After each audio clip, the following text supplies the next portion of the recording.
Hey everybody, in this video we're going to go over how to do a quick fix if you have a leaky CO2 magazine cartridge in your Sig Sauer M17 CO2 blowback pistol.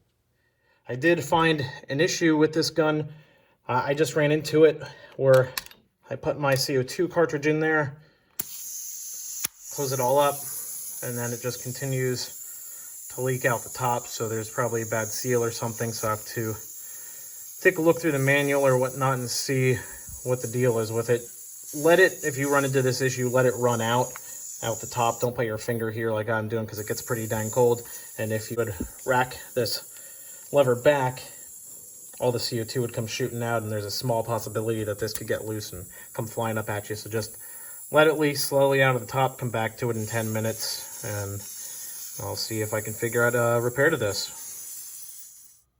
So I believe I found a solution to the problem that I was having earlier in the video with the CO2 cartridges leaking out of the top of this. So in this video, I'll show you what I did and how to take this apart and how to either replace the O-rings if you get a new set online, or what you can do to hopefully make it stop leaking. So start off and eject your magazine there. Grab some punches. I took a 1/16 punch and a little tiny elf hammer. If you take a look at these two pins, these are the two pins that you're going to be removing to eject this piece that seals off the CO2. If you take a close look, you can see that one side, see how it has tiny little splines going? It's splined on one side, not on the other. So take your pin and drive it out from the not spline side towards the spline side. Otherwise, it's going to be freaking pulling a Tommy James and dragging a spline all the way down there. So let's go and knock those bad boys out, going from the non-splined side through with the splined side. So your magazine, if you have it facing your gun is facing the left. Let's call this the left side, and let's call this the right side of the magazine. The splines are on the left side, so you will want to punch them out from the right side to the left side. So set that junker down and let's remove the pins.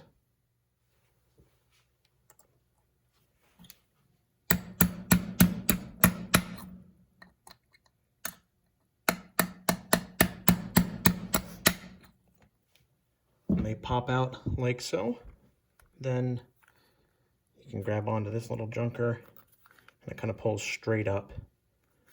Be careful when you pull this out because there's lots of little parts on the inside. The next step will show you how to break this guy down. So pardon my ignorance for not knowing the terminology for all these little parts and components inside here. Don't know what they were called, but I can show you what I did to fix it. You can separate these two pieces. Now when I pulled mine apart when it was leaking, this plastic piece and this metal part, and there's a spring that actually sits in here, they were all separated from this main unit, and I believe that's what the problem was.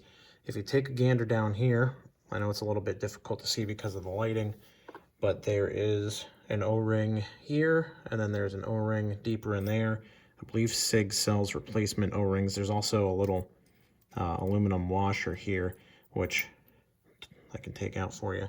So there's that little washer there, and then there's a O-ring below it. So I believe you can buy replacement O-rings to help remedy this.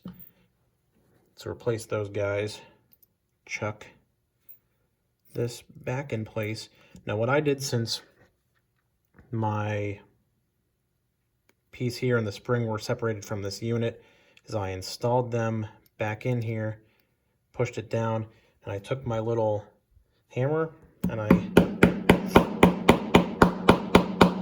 gave everything a good old tap until it was all back together. You could tell that it kind of seated, and I guess at this point you could always pull it back out and make sure that it was all reassembled properly. So I think what happened is that this came apart a little bit, and that's why it started leaking. So I just gently tapped this back in, made sure the washer was sitting flat. I added a dab of oil to these O-rings to hopefully help seal everything, and push this guy back in place.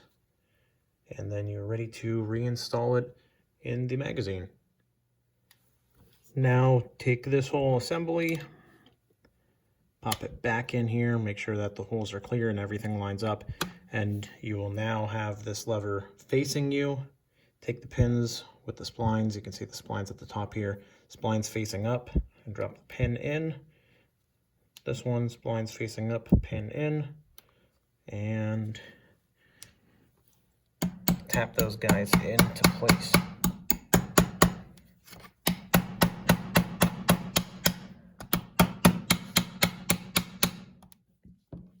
If you want to make them a little bit more flush, mine almost got there. Give it a little tap.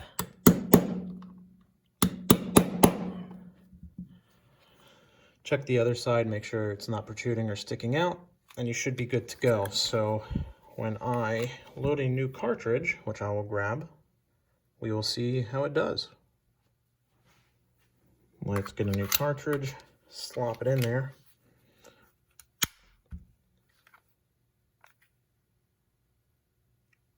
It's as quiet as a whistle. There's nothing coming out.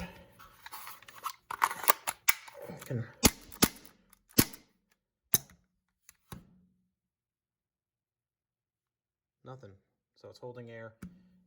After I did this fix, I let it set overnight, came back, cracked the bottle open, and there was still plenty of CO2 in there, so it seems to hold. So if you're in a pinch and you want to have a way to fix it, give that a whirl. There's probably a better way, or if you replace the O-rings in there, that might fix it too, but this is the problem that I ran into, and here was a quick solution on how to fix it. So I hope this guy helps you guys out, and don't forget to comment, like, and subscribe. Thanks, guys.